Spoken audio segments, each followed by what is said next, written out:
Hi, everyone. My name is James Daniels, 57, male, and I am at a crossroads with my daughter Rosie, 23, female. About 7 years ago, when Rosie was just 16 years old, my wife Linda, 55, female, left us. She didn't say anything, just randomly left.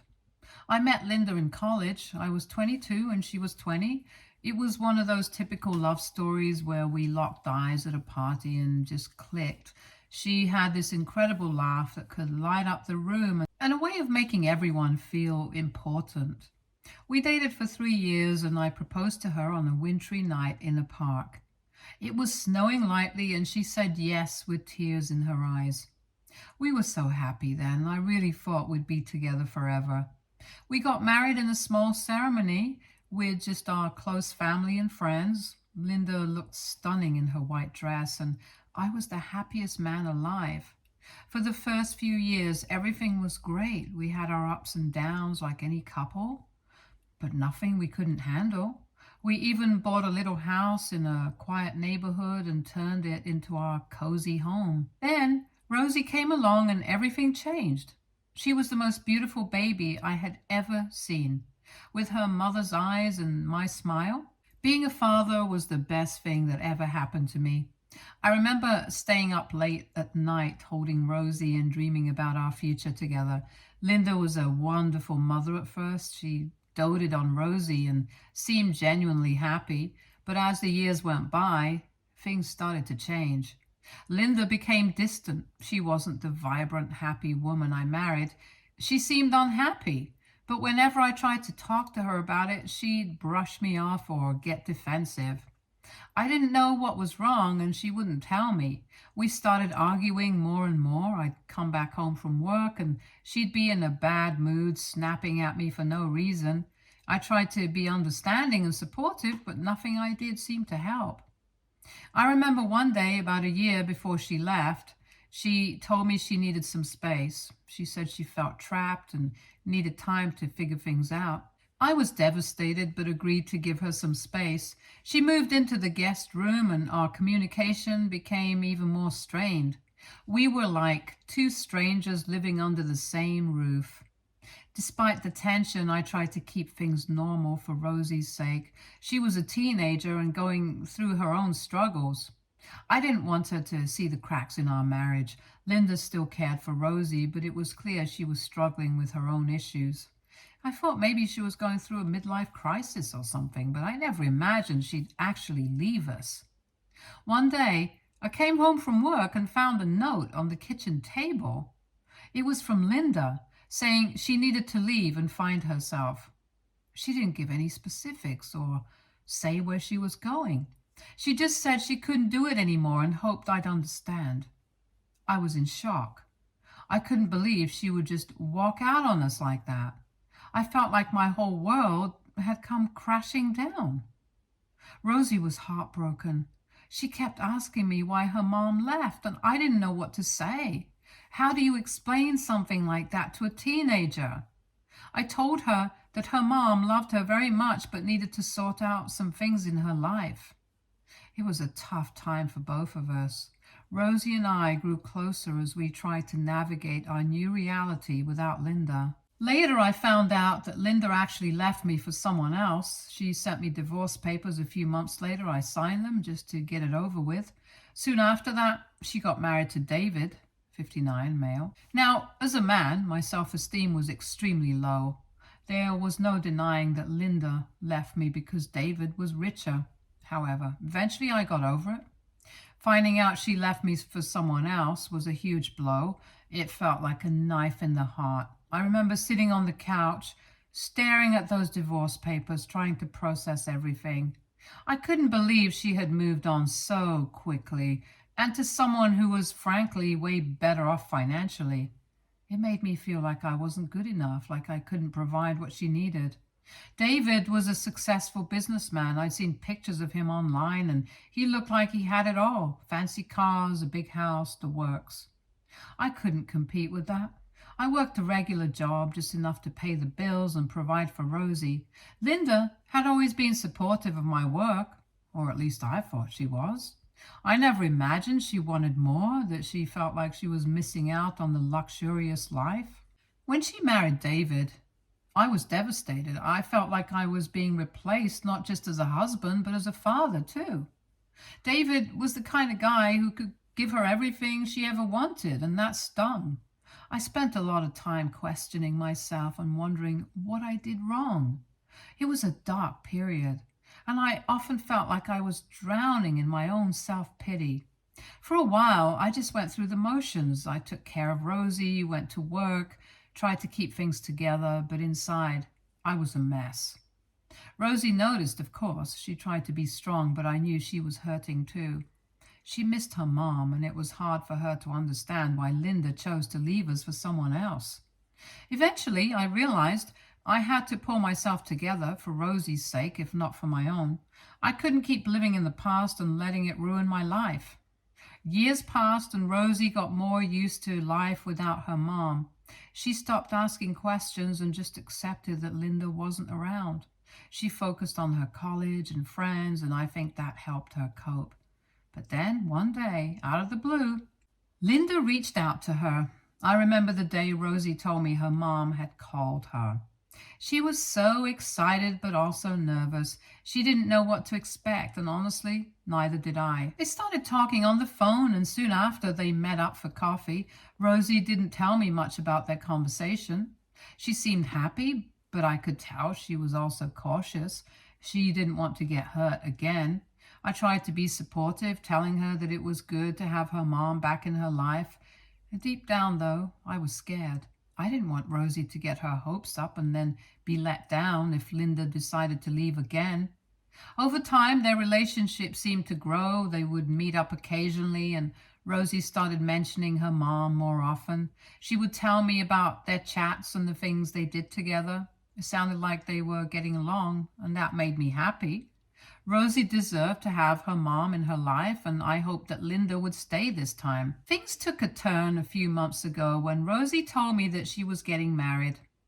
She was so excited, and it made me happy to see her so thrilled. She also mentioned that she would be inviting Linda and David.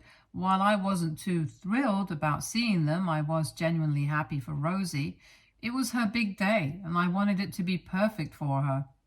Rosie started planning the wedding with so much joy. She talked about the dress, the flowers, the venue. I was excited to see my little girl get married and start this new chapter in her life. We had a few planning sessions where she shared her ideas, and I offered my help in any way I could. I thought everything was going smoothly and that I would be part of this special occasion. However, about 2 weeks ago, Rosie came to my house saying that she wanted to say something important. She looked serious, and I could tell she was nervous. I thought maybe she was going to ask for advice or tell me something about the wedding plans, but it was something much more unexpected. She sat me down and told me that Linda and David were willing to pay for the entire wedding, but there was a condition. They would pay for everything, given that I wouldn't come to the wedding. I was shocked. I didn't know what to say at first. I just sat there staring at her, trying to process what I had just heard. I told her this was ridiculous and that I was her father. I couldn't understand why she would agree to such a thing.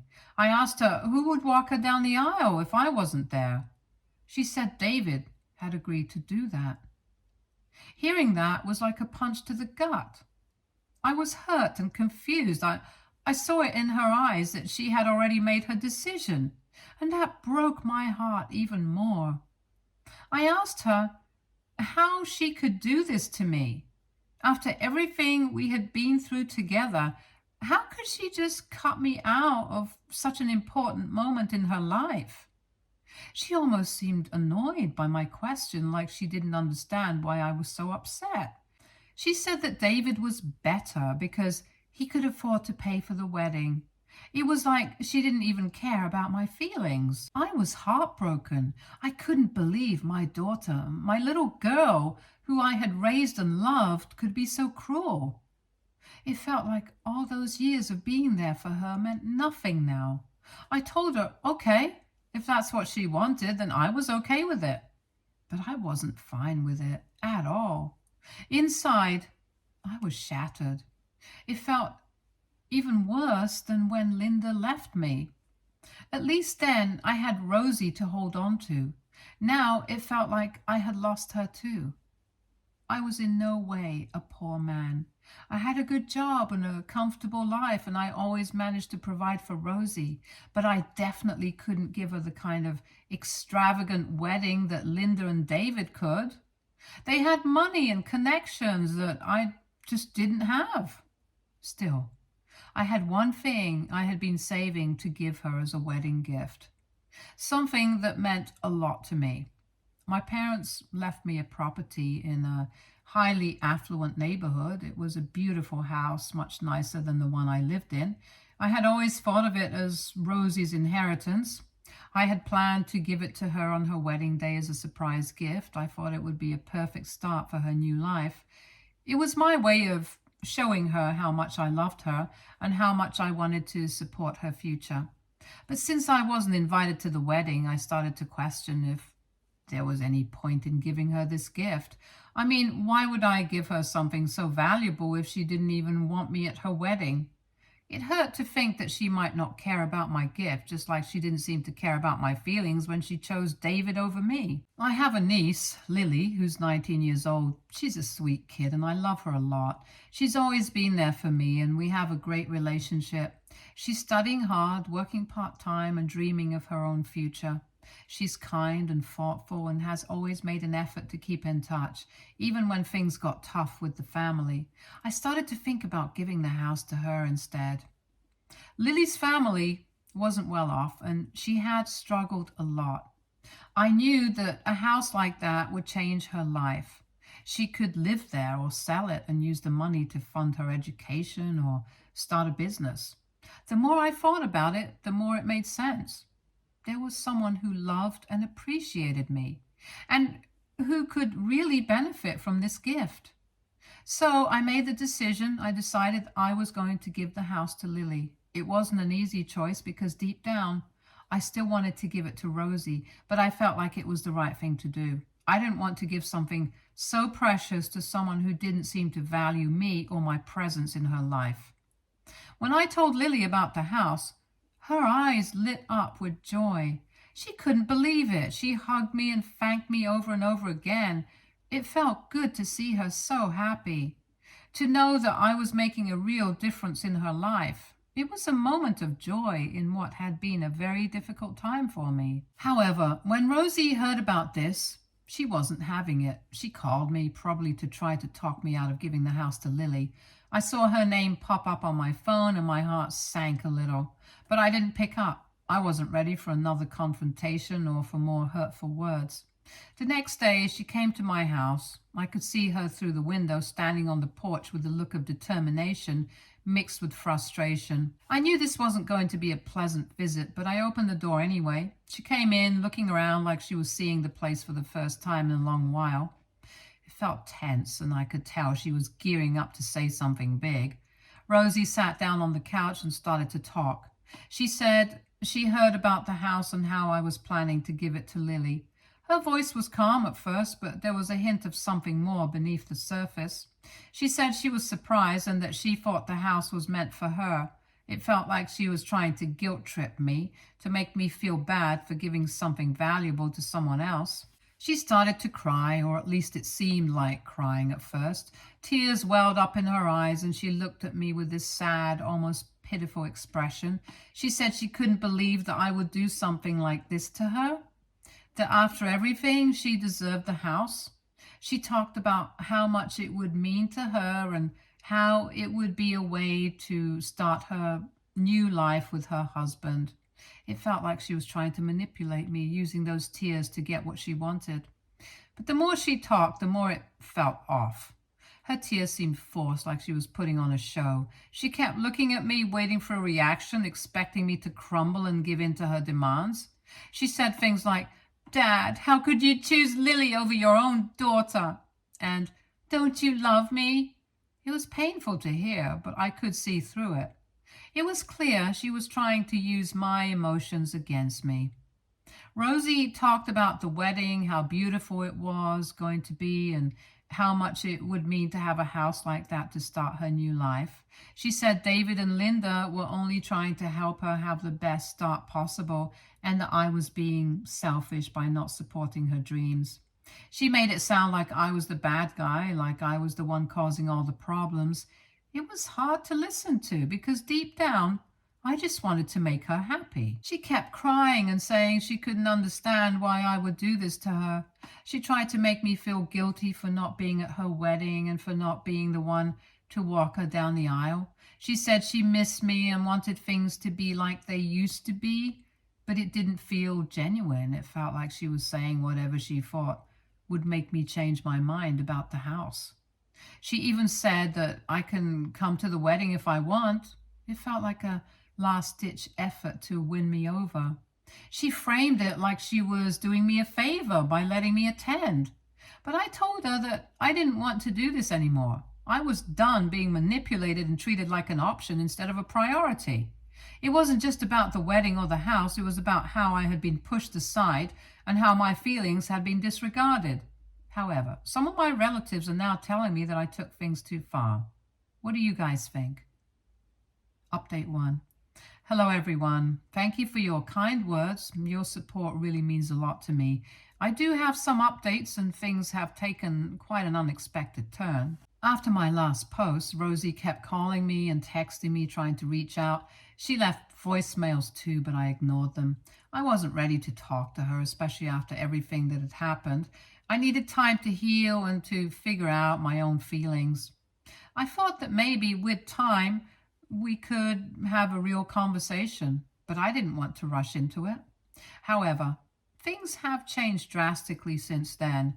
Rosie is not getting married anymore. As it turns out, she actually cheated on her fiancé and he left her.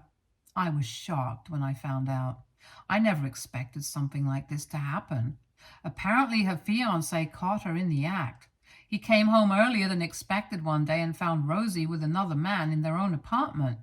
I can't even imagine how devastating that must have been for him. He confronted them right then and there. The details are messy, but from what I gathered, he walked into the living room and saw them together on the couch, in a very compromising position. It must have been a nightmare for him. I heard that he was so furious and heartbroken that he didn't even give them a chance to explain. He immediately kicked her out, telling her to take her things and never come back. I found out about this through a mutual friend who still keeps in touch with Rosie's circle. She called me one evening and told me the whole story. She said she thought I should know, given everything that had happened with the wedding and the house. I was stunned. I didn't know what to think or how to feel. On one hand, I felt bad for Rosie because I knew this must be incredibly painful for her. On the other hand, I was also angry and disappointed. She had made such poor choices and hurt so many people, including herself. Hearing about what happened brought up a lot of mixed emotions for me. I felt a deep sadness because despite everything, Rosie is still my daughter and I don't want to see her hurt. It also made me think about how things might have been different if she had made different choices, if she had treated people with more respect and kindness. I ended up sending her a message, telling her that I was sorry to hear about what happened and that I hoped she was okay. I didn't bring up the house or the wedding. I just focused on letting her know that I cared about her well-being. It was a difficult message to send because it brought up a lot of unresolved feelings, but I felt like it was the right thing to do. Overall, it's been a challenging time, but I'm trying to stay positive. Since then, Rosie has been living with Linda and David. It must have been a difficult time for them too, financially, especially since most of the wedding arrangements were already in place. I can't deny that part of me feels like Rosie got what she deserved. Cheating on her fiancé was a betrayal of trust and commitment, and now she's facing the consequences. It's a tough lesson to learn, but sometimes we have to face the fallout of our actions in order to grow and change. Update 2. Hey everyone, it's been a while, but there have been some major developments in my life recently. I wanted to share what's been going on. About a month ago, Rosie and Linda got into a huge fight. From what Rosie told me on the phone, it was about a lot of things that had been building up between them. Rosie said Linda was upset about how Rosie had treated her fiance and how it reflected on their family. Linda felt embarrassed and disappointed in Rosie's choices. And it all came to a head in a heated argument. Rosie called me in tears, asking if she could come stay with me for a while. She said things had gotten really bad between her and Linda, and she needed a place to stay until they could sort things out. I have to admit, part of me wanted to help her. She sounded so desperate and lost, and it hurt to hear her like that. But at the same time, I knew I couldn't just welcome her back into my life after everything that had happened. The pain and betrayal was still fresh, and I needed time to heal. I told Rosie that I couldn't let her stay with me. It was one of the hardest conversations I've ever had to have, but I knew it was the right decision for my own well-being. Rosie was upset and pleaded with me to reconsider. She said she didn't have anywhere else to go and that she needed my help. It tore me apart to hear her so desperate, but I had to stay strong. I explained to her that while I cared about her and wanted the best for her, I couldn't be the one to support her right now. I needed to focus on my own healing and move forward with my life. After that conversation, I felt a mix of emotions. I felt guilty for not being able to help Rosie when she needed it most. I worried about her safety and well-being, knowing she was in a tough spot. But I also felt a sense of relief and empowerment. I had stood my ground and prioritized my own needs, even though it was incredibly difficult. Since then, Rosie has been staying with a friend for a week. She's been reaching out to other family members and friends, trying to find a more permanent place to stay. It's been a tough situation for everyone involved, and I hope she's able to find the support and stability she needs. As for me, I've been focusing on self-care and rebuilding my life. I've been spending time with friends, pursuing hobbies that bring me joy, and reflecting on what I want for my future. It's a process, and there are good days and bad days, but I'm taking it one step at a time. I know some people might think I was too harsh in not letting Rosie stay with me. They might say that families should always support each other, especially in times of need. And while I understand that perspective, I also know that sometimes tough love is necessary. I need to set boundaries for my own emotional well-being, and that meant saying no to Rosie's request. Update 3. Hey everyone, it hasn't been long since my last update, but there's been a new development that I wanted to share with you all. A few days ago, something unexpected happened. Rosie tried to get into my house. It was a shock because she still had the spare key that I had given her a while back for emergencies before everything fell apart between us. When I arrived home from work, I walked into the living room and there she was, sitting on the couch. I was taken aback and didn't know what to say at first. I asked her what she was doing there, but she seemed determined and refused to leave. She said she didn't have anywhere else to go and that she needed a safe place to stay. It was clear she was in a tough spot, but I was not prepared for her to show up like this. I took a deep breath and tried to remain calm, but I also knew I had to set boundaries. I told her firmly that she wasn't invited into my house and that she needed to leave. I reminded her that I had already said no to her staying with me before, and that hadn't changed. Rosie started to argue, saying that she had nowhere else to go and that she needed my help. She pleaded with me to let her stay just for a little while until she figured things out. It was hard to see her like that, desperate and vulnerable, but I knew I couldn't let her manipulate me into letting her stay. As the conversation went on, she became more insistent and emotional. She tried to guilt trip me, saying that I was abandoning her when she needed me the most. It was painful to hear, but I had to stay strong. I told her that if she didn't leave voluntarily, I would have to call the police. After Rosie realized I was serious about not letting her stay, she gathered her things and left my house. I could see the disappointment and hurt in her eyes as she packed up. It was a tough moment for both of us, but I knew I had to stick to my decision. About a minute after she left, I heard the doorbell ring again. I was hesitant to answer, but I saw it was Rosie through the peephole. She asked if she could at least come in to get some stuff from her room. I didn't want to prolong the situation, so I agreed. albeit reluctantly. I waited downstairs while she went up to her room. It felt surreal knowing she was in my house, even if just for a few minutes. Part of me wanted to talk to her and try to understand what was going through her mind, but I knew it wasn't the right time. About 5 minutes later, Rosie came back downstairs with a small bag of her belongings, and she left. I know some people might think I should have let Rosie stay, or that I was too harsh in how I handled the situation. It's a difficult thing to navigate, especially when it involves family and emotions are running high, but I also know that I have to prioritize my own mental health and healing. Update 4. Hey everyone, I appreciate all the support and understanding you've shown me throughout this journey.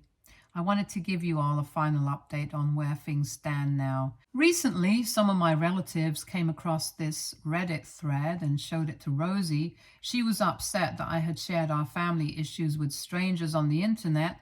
She confronted me about it, expressing her anger and disappointment. She felt like I had betrayed her trust by airing our private matters in a public forum. I tried to explain to Rosie that I made the decision to share my story as a way to process my emotions and seek support from others who might have gone through similar experiences. I told her that I didn't feel like I owed anyone an explanation for sharing my own feelings and perspective. As for Rosie, I have some positive news to share. She has managed to find an apartment, a small studio about 25 minutes away from my house. It's not far, but it's a step towards independence and stability for her. I'm glad she's taking this step and finding a place of her own where she can start to rebuild her life. On a positive note, I took my niece Lily to my parents' house to show her the new place. She was absolutely thrilled and excited about it, which made me really happy. Lily is currently in college, and I made her a promise that if she finds a job nearby after graduation, she can move into the house right away. I haven't officially transferred the house to Lily yet because there are some logistics to figure out. I want to make sure everything is set up properly and she won't have to worry about taxes or any other legalities associated with the property. It's important to me that she starts her new chapter in the house without any unnecessary stress. I also want to take a moment to express my gratitude to each and every one of you who has supported me through this challenging time. Your words of encouragement, advice, and understanding have meant the world to me. It's been comforting to know that I'm not alone in navigating these difficult emotions and decisions. So thank you. Stay tuned for more stories from our girl relationships.